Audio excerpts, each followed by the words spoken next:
में सर्द मौसम है, लेकिन भारतीय जनता पार्टी ने श्रीकांत शर्मा का नाम घोषित करने के बाद यहाँ के चुनावी माहौल काफी गर्म कर दिया है। 3 बार से यहाँ के प्रत्याशी हैं प्रदीप माथुर जी, वो भी इस वक्त इस फाइट को कठिन मान रहे हैं सर, लेकिन आप कितनी इस फाइट को ले रहे हैं? देखिए, ये मेरा चुनाव नहीं है, ये ब्रजवासियों का चुनाव है और ये बदलाव का चुनाव है।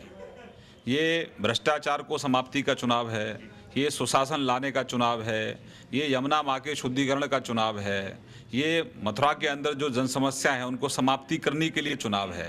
तो ये परिवर्तन है, बदलाव का चुनाव है और ये बदलाव का बिगुल बज चुका है। मैं 17,000 किलोमीटर की यात्रा हमारी पार्टी ने की है, मुझे भी सौभाग्य मिला उसमें जाने का, क्योंकि मैं अपनी पार्टी का बहुत आभारी हूँ कि एक ग्रामीण आंचल के एक नौजवान को पार्टी ने राष्ट्रीय सचिव बनाया।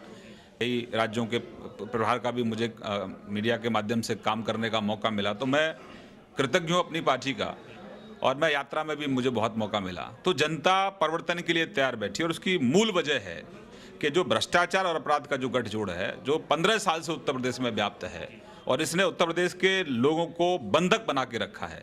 अब मैं बताऊं, दुनिया के जितने भी तीर्थ स्थान हैं अलग अलग धर्मों के, मैं चुनाव का समय में किसी धर्म का नाम नहीं लेना चाहता, लेकिन वहाँ पर जो सुविधाएं हैं वो विश्व स्तरीय सुविधाएं हैं। भगवान कृष्ण की नगरी में क्यों वो विश्व स्तरीय सुविधाएं नहीं है? यमुना को इतना पैसा आता है शुद्धिकरण के लिए, लेकिन उसका उपयोग क्यों नहीं हो पा रहा है? सांसद जी को भी 2.5 साल हो चुका है, आरोप तो उधर भी लग सकता है। राज्य कौन चलाता है? राज्य मुख्यमंत्री चलाता है और मुख्यमंत्री के साथ साठगांठ किसकी है? स्थानीय विधायक की है। जवाहर बाग का कांड हुआ ना, अगर जागरूकता होती तो मुकुल द्विवेदी शहीद नहीं होते, आज हमारे बीच में होते। संतोष यादव शहीद नहीं होते, हमारे बीच में होते।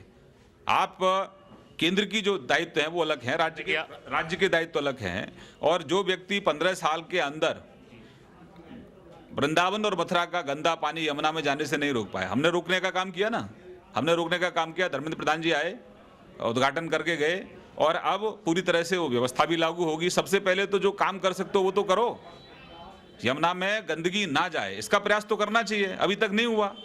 तो हम तो, ये बदलाव का चुनाव है और मैं तो सकारात्मक मुद्दों को लेकर ये चुनाव लड़ रहा हूं।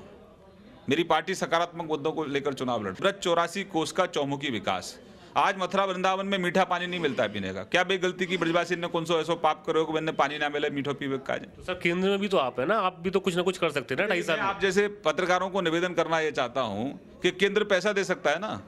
2.5 साल में 2.5 लाख करोड़ दियो, बाकी उपयोग कहाँ भय हो?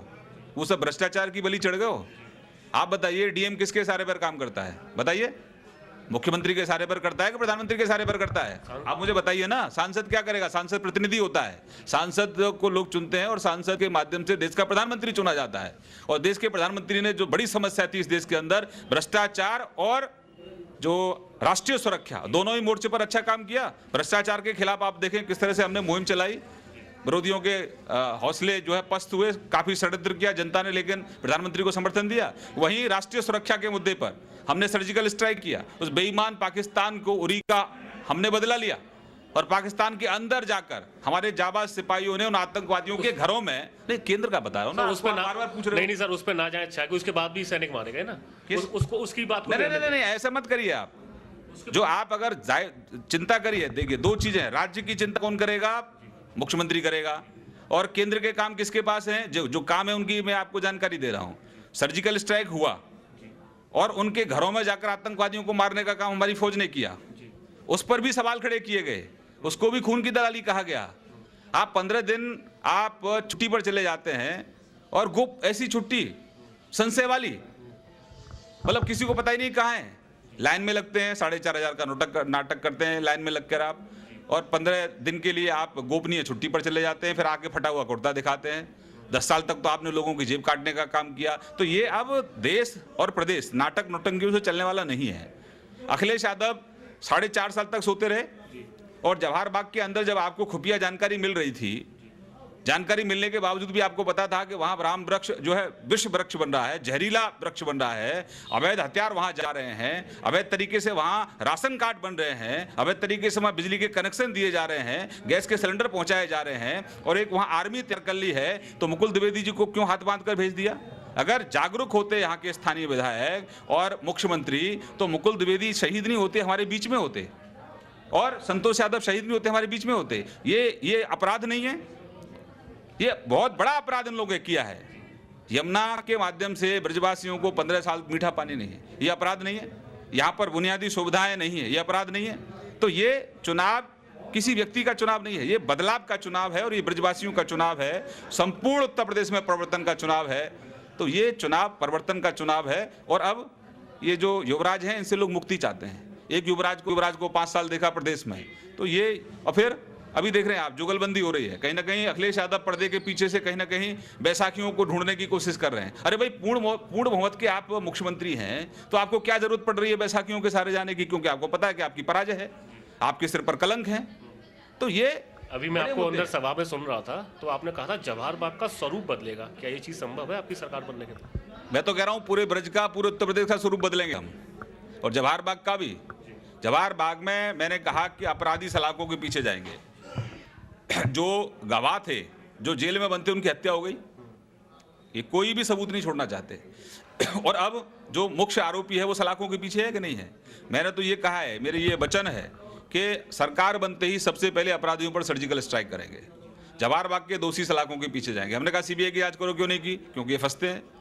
तो उसकी पूरी तहकीकात होगी और मुकुल द्विवेदी जी की अगर आत्मा को अगर संतुष्टि मिलेगी तभी मिलेगी जब सरकार बनने के बाद सीबीआई जांच होगी। पूरी तरह से जांच होगी, सरकार के कार्य क्षेत्र में होगी। वहां कोई लीपापोती थोड़ी होगी जब हमारा मुख्यमंत्री बैठेगा। तो आखिरी सवाल सीबीआई की जांच इसलिए मांगी थी कि यहाँ लीपा जो संलिप्त लोग हैं उनसे थोड़ी आप जांच के फिर क्या कर सकते हैं कि वो सही ईमानदार जांच करेंगे। समय का अभाव देखते हुए आखिरी सवाल कर लेता हूँ। विपक्षी जो है लगातार ये कह रहे हैं भैया भारी प्रत्याशी पैराशूट के माध्यम से उतार दिया भारतीय जनता पार्टी ने, अपने यहाँ कोई प्रत्याशी नहीं देखा, यही सांसदी में किया गया था। देखिए, ये मुद्दा नहीं है, इसका मुद्दे का जवाब तो सब लोग दे रहे हैं।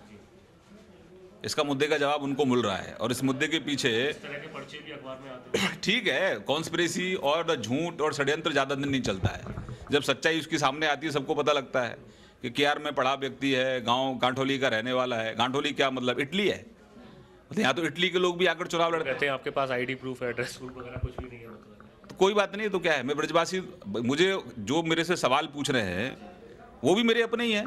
मैं तो उनको बाहर का मानता ही नहीं, सब ब्रजवासी हैं। और जब सबको मालूम पड़ रहा है, मैं कल वृंदावन में गया, वो महाराज जी से भी मिला, तो मैंने कहा बाबा भाई तुम कह रहे कि तो कि ना लाला भाई तू ही ब्रजवासी है। तो ये मैं इसका जवाब नहीं देना चाहता, क्योंकि जनता जानती है कि जो 20 साल अपने गांव में रहने वाला नौजवान है, ये चुभन जो है ना, ये चुभन इसलिए है कि अब तो हिसाब मांगने वाला आ गया। अब तो हिसाब मांगेगा। 15 साल का हिसाब तो देना चाहिए ना। 15 साल का हिसाब तो जब मांगा जाएगा तो हिसाब तो फिर मांगा ही जाएगा। तो दिक्कत ये नहीं है। और युवराजों के लिए तो स्थान है, लेकिन अपनों के लिए कहीं वो नहीं है। तो ये मुद्दा नहीं है। सांसद जी से शुभकामनाएं मिल गई आपको? मुझे ब्रजवासियों की शुभकामनाएं। सांसद जी ने शुभकामनाएं दी? बिल्कुल, सबकी शुभकामनाएं। प्रचार में आएंगे आप? अरे भाई, मैं कह रहा हूँ ना, ब्रजवासी चुनाव लड़ रहे हैं। आप राष्ट्रीय नेतृत्व का आभारी अभिनंदन मैं कर रहा हूँ। सांसद भी तो हमारी सदस्य हैं। प्रचार में आएंगे? आएंगे, क्यों नहीं आएंगे? आप जवाहर बाग में पूछ रहे थे सांसद कहाँ है, सांसद कहाँ है। जो आरोपी है उसको बचाने के लिए आप सवाल पूछते थे। तो ये कोई नहीं होगा तो आपका अधिकार है भाई। आपने कहा ना बचाने के लिए, हम कहाँ बचाने? नहीं, अब ये पूछा था कि सांसद सांसद सांसद सांसद, ये तो सबको मालूम है कि प्रशासन और कानून व्यवस्था। सांसद को ज्ञात नहीं था ना उस दिन, वो ट्वीट कर रही थी उनके। अरे हम तो थे कि ना, ये बात ना, जहाँ थे कि नहीं बताओ? सबसे पहले कौन गया वहाँ? हम गए। कुल मिला के श्रीकांत शर्मा नेक्स्ट अपने आप को मथुरा से सांसद देख रहे थे, लेकिन उनको हो सकता है विधायक। देखिए, मैं पार्टी का सिपाही हूँ और मैं ब्रजवासी हूँ। ब्रजवासियों को जितना सम्मान जब पार्टी में दियो है, हम तो बहुत अपने अभिनंदन करें अपने राष्ट्रीय अध्यक्ष जी को कि मैंने यहाँ ग्रामीण अंचल के एक नौजवान को अपनी राष्ट्रीय मंत्री बनाया। ये ऐसी पार्टी है, अदरवाइज तो इटली की जो कांग्रेस है वहाँ में तो और कोई स्थान मिले ना। हमारी लोगों का भी बहुत स्वागत कर रहे हैं। एनडी तिवारी शामिल हो गए, रीता बहुगुणा जोशी शामिल हो गई, राजा हरिदमन सिंह आगरा से भाई ये अच्छी टिकट भी मिल गई। सर आप मुझे बताइए कि भाजपा के परिवार में जो शामिल हो रहा है वो भाजपा का कार्यकर्ता है। हम 80 में 2 थे कि नहीं थे? तो 282 कहाँ से हुए?